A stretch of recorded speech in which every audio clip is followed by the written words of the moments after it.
Today, Russia fires an ICBM for the first time in the Ukraine war. A US committee declined to release a report on Matt Gaetz, and an Indian billionaire is charged over a scheme to bribe Indian officials. From TLDR News, this is your daily briefing for Thursday, the 21st of November, 2024.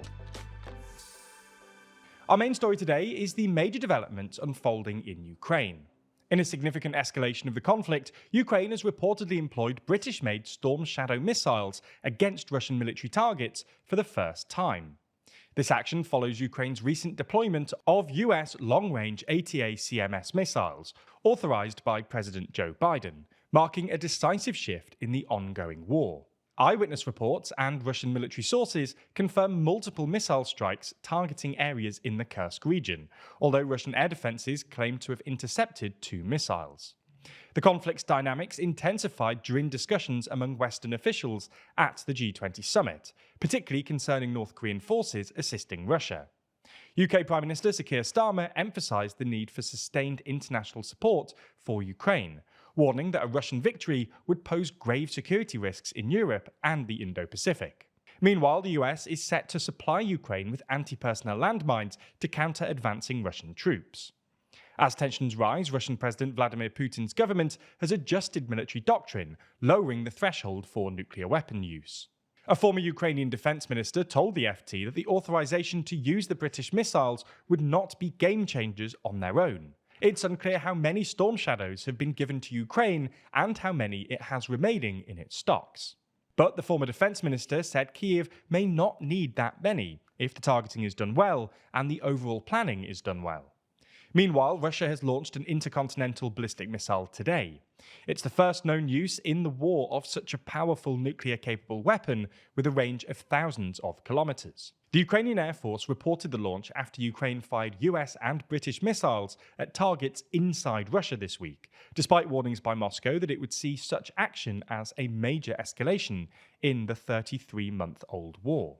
Russia has not commented yet in response to the statement. Intercontinental ballistic missiles are strategic weapons designed to deliver nuclear warheads, and are an important part of Russia's nuclear deterrent. The Ukrainians did not specify what kind of warhead the missile had or what type of missile it was. There was no suggestion it was nuclear-armed. The Ukrainian Air Force did not say what the missile had targeted and whether it had caused any damage. Yesterday in Kyiv, the US has shut its embassy as a precaution because of what it called the threat of a significant air attack, but it's set to reopen today. There's more on the way, but remember to subscribe and ring the bell for more daily briefing tomorrow. Plus, if you want to support the channel like a Data Odyssey, then consider joining the TLDR Daily Membership Program for just $1.99. A US congressional committee has declined to release a report detailing its investigation into alleged sexual misconduct involving Matt Gaetz, an appointee by Donald Trump for Attorney General. The House Ethics Panel convened Wednesday amid calls for Democrats and some Senate Republicans for the report's disclosure. However, many House Republicans pushed back, aiming to protect Gaetz from damaging revelations. Michael Guest, the Republican chair of the Ethics Committee, confirmed the decision of the committee that, quote, there was not an agreement by the committee to release the report. Yesterday, the Washington Post reported that House Ethics Committee investigators had obtained records showing Gaetz had paid women for sex. A lawyer representing women who testified to the committee also told US media outlets that one had witnessed Gaetz having sex with an underage girl. As Trump prepares for his second term, Gaetz, a loyal Trump ally, stands out as a controversial choice for the position of Attorney General, which is raising concerns about the independence of the Justice Department. The investigation into Gaetz by the House Ethics Committee has been going on since 2021, making his nomination increasingly precarious. Senate Democrats have demanded the files on Gaetz to be released.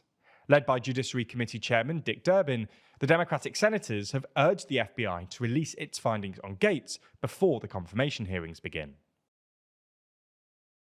Indian billionaire Gautam Adani has been charged by US prosecutors over an alleged years-long scheme to bribe Indian officials in exchange for favourable terms on solar power contracts that were projected to bring in more than $2 billion in profits. Shares in Adani Group companies tumbled today after Adani, one of the richest men in Asia and a vocal supporter of India's Prime Minister Narendra Modi, was indicted in New York on charges including securities fraud. US federal prosecutors said more than $250 million in bribes were offered and promised between 2020 and 2024 to people in the Indian government as part of the scheme.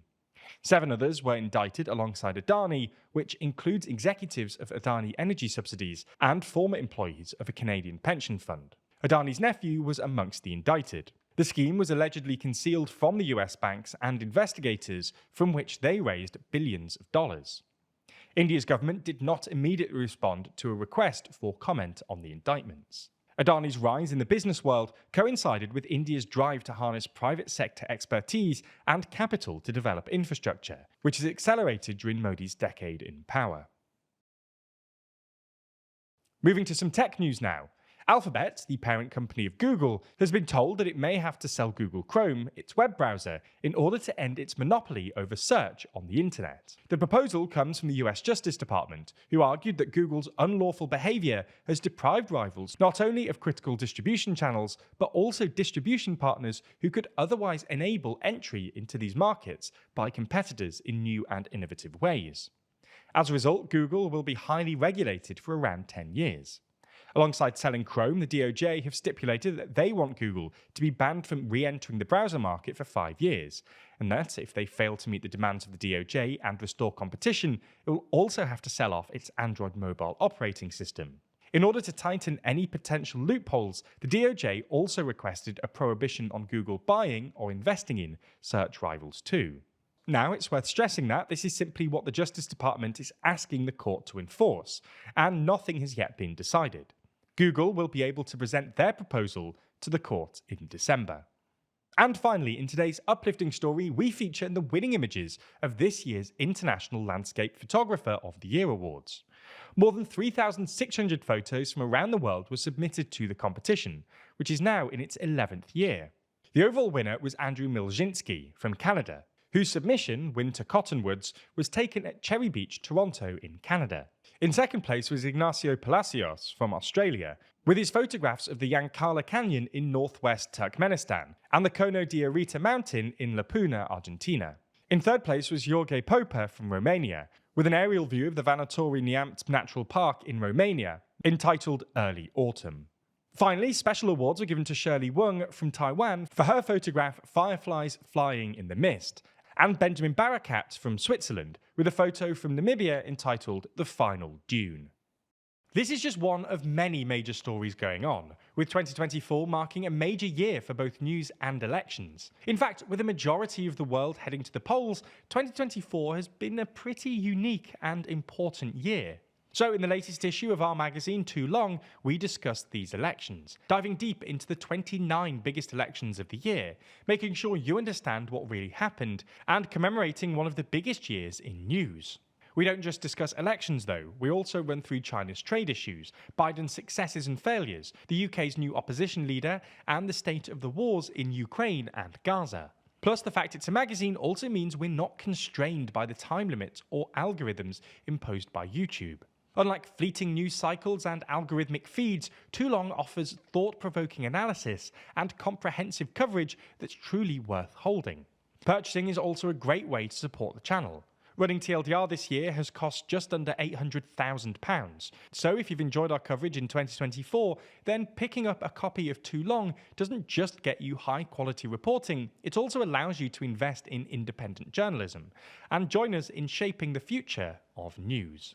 If you're convinced, you have 3 more decisions to make. First, do you want a physical or digital copy? The physical is a high-quality 60-page perfect-bound magazine shipped right to your door.